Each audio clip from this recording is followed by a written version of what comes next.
Are you planning a trip to Turkey? Then you have come to the right place. After 3 years of traveling around the world, we now call this amazing country home. If you're currently trying to plan out the perfect trip here in Turkey, chances are pretty high you're looking to visit at least one of the coastal destinations. The amazing, but also somewhat difficult thing is, Turkey has thousands of miles of coastline, which can make it pretty tough to decide where to go. We've been lucky enough to explore most of Turkey's coastline over the past couple years, and while each area is amazing and offers something unique, we definitely have a favorite. In this video, we're going to focus on our favorite section of Turkey's coast and talk about the top 7 things to see and do while you're there. Real quick, if you're planning a trip to Turkey and you're overwhelmed by the endless information online, let us help you. We have created a comprehensive digital guide to Turkey that you should not come here without. Whether you're here for 1 week or over a month, we are confident it will make it easy for you to plan an unforgettable trip. If not, we will give you all your money back, no questions asked. If you're interested, just go to the link in the description or the pinned comments to learn more about it.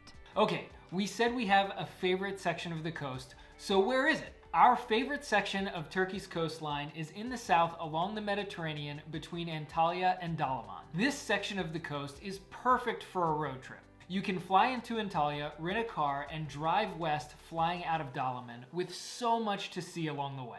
So without further ado, here are our top 7 recommendations along this amazing coast going from east to west. Number 1 is the ancient city of Myra in Dimri. Located about 45 minutes to the east of Kaş, you will find the ancient city of Myra. This is a very unique site with incredible Lycian tombs that stretch up the cliff face right next to a well-preserved Greco-Roman amphitheater. Most of the ancient city is still covered, and archaeologists are uncovering well-preserved artifacts to this day. And as a bonus, also located in the town of Dimri is the St. Nicholas Church. Yes, that is right, Santa Claus is from Turkey. He was born in the nearby Lycian town of Patara, and it is said that he lived out his life in the city of Myra. There is a church here built in his name with very intricate mosaic tile work and frescoes covering the walls and ceilings of the church. Moving right along, number 2 is the small village of Semino, where you can find an ancient castle, Lycian ruins, and the sunken city of Kakova. There are 2 different ways to explore this area. The most popular is to take a full-day boat trip from Kaş, which stops at beautiful swimming coves before driving you over the sunken city. The sunken city is just off the edge of Kakova Island. It was an ancient city that fell into the sea after a major earthquake in the region. You're not allowed to swim or dive here, but from the boat, you can see the ruins just below the water surface. Another way to see this area is to drive yourself and then hike to Semino. There are no roads in the village, but you can drive yourself nearly there. You park just outside the town and then hike for about 10 minutes up and over the castle and down to the village. There are some really great waterfront restaurants. You can rent kayaks or hire a boat to take you across to the sunken city. And as a big bonus, if you drive yourself there, you can hang around and enjoy an amazing sunset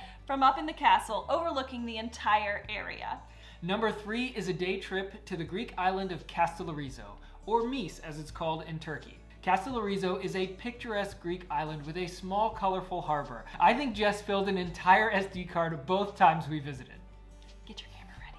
It's only about 20 minutes from Kaş, and you can get there by either taking one of the ferries that leave Kaş daily, or you can take a small group boat trip that takes the full day and includes breakfast on the boat, stops you at the Blue Cave, which is a really cool sea cave with a small entrance that opens into a huge cavern that looks like it's glowing blue from the sunlight in the water.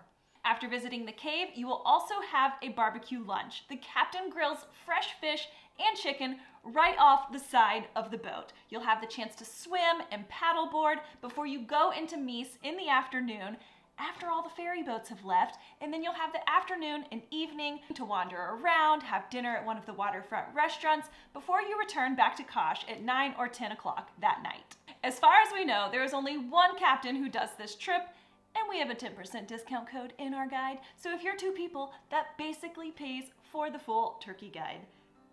Shameless plug, wink wink, buy the guide. Fun thing about Jess, I think she can only wink with one eye. I can, not this one. Honestly, whether you do the ferry or the boat trip, this is definitely a spot worth visiting.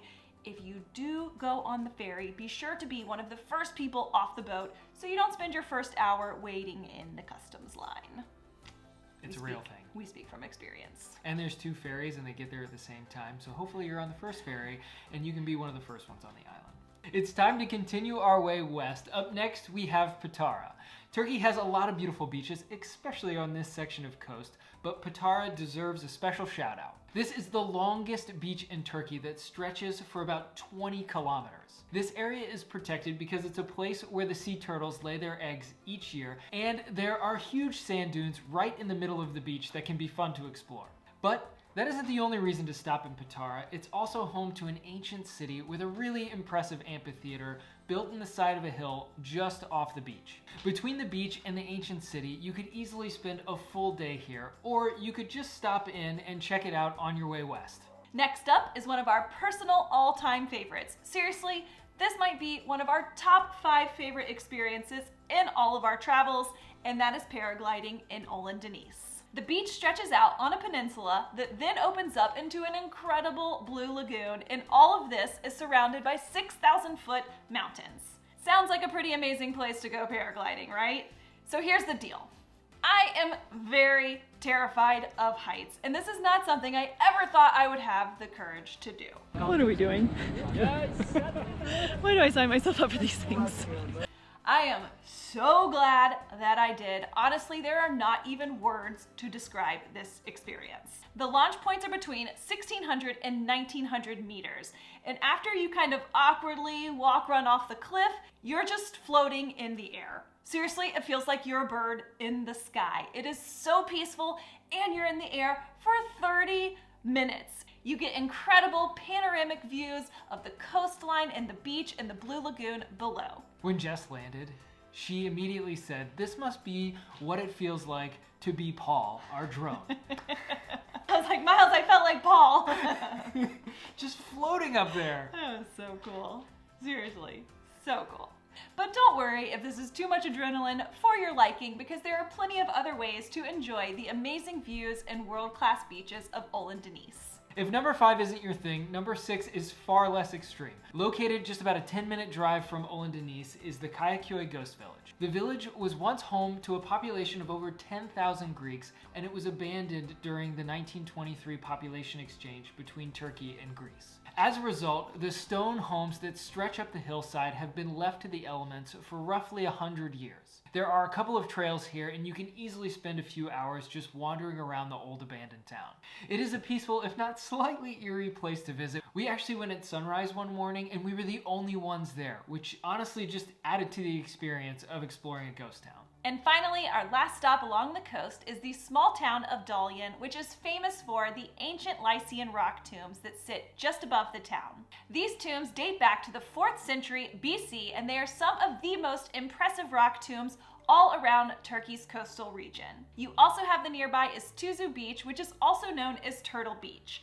Similar to Patara, this is a protected area because sea turtles come on shore to lay their eggs between May and September. This beach is very unique. It stretches out with fresh water from the Dalian River on one side and salt water from the Mediterranean on the other. A great way to explore this area is to take one of the very popular boat trips along the Dalian River out to the beach and back. Alright, that completes our road trip from east to west. From Dalian, you're only about 30 minutes from the Dalaman airport, and this is by no means an exhaustive list. There is so much more to see and do along this section of coast. There are countless picturesque beaches, ancient ruins, canyons, and small towns just waiting to be explored. We really love this region, and you can nearly do everything on our list in just 3 or 4 nights. Obviously, the more time the better, and with more time, you can even continue your way north to places like the lush green Dacia Peninsula, the harbor town of Bodrum, and even the ancient city of Ephesus. Your options on Turkey's coast are truly endless, and if you're looking to get more information, before you just let that next video automatically start, click on the link in the description to get our guide and start really planning your trip today. Thank you so much for watching.